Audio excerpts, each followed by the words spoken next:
Hi, everybody. Welcome to another underwatched, overhyped episode of Homeownership Heroes. I'm your host, Bryan Bergjans. And I'm your host, Rick Bettencourt, and it's going to be amazingly watched in 2020. It will be. But in seriousness, though, we got a serious topic we're going to talk about today because I think everybody that's been in this industry, especially if you've been dealing with VA home loans long enough, it's only a matter of time before you have the privilege and honor to work with a surviving spouse.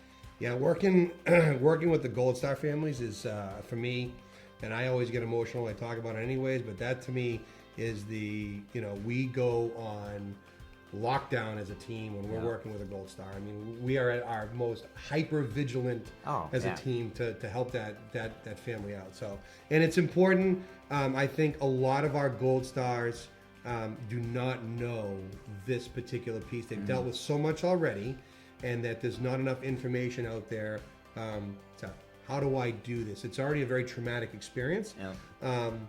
How do I do this? Well, yeah, and the problem is they don't even know where to start. No, they don't. So most of the time, after they deal with all the stuff that happens after, someone dies and someone's killed and all that gets, all that stuff like that, they don't know where to turn next. And typically, you won't find somebody that'll come to you, and when this happens, you got to be able to deliver.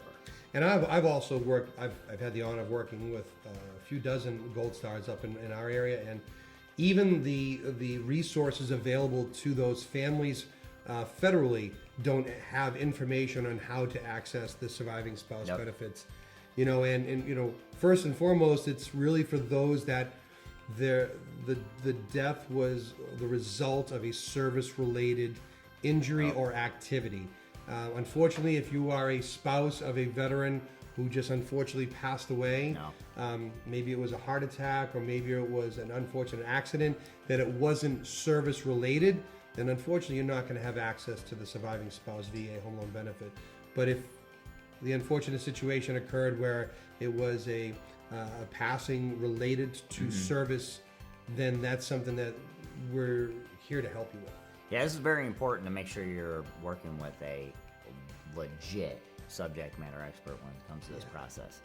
Just because the processing and the information that's required in order to even obtain a certificate of eligibility.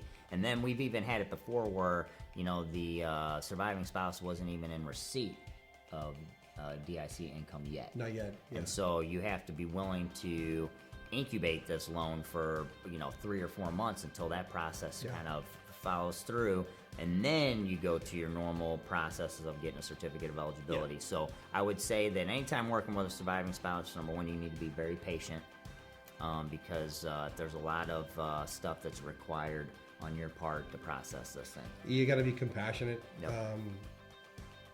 Yep. You have to send the surviving spouse a form that asks very personal information about their deceased loved one. Sure.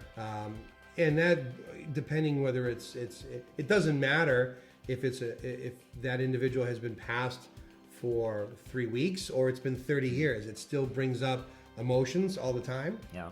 So you really need to take care of this in a very delicate way. Yep.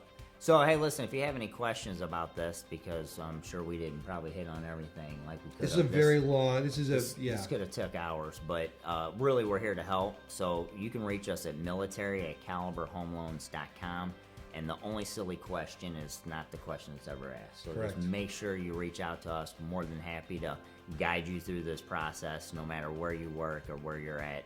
We're here to help. Thank you again for tuning into Homeownership Heroes. I'm Bryan Bergjans. And I'm Rick Bettencourt. We'll see you next time.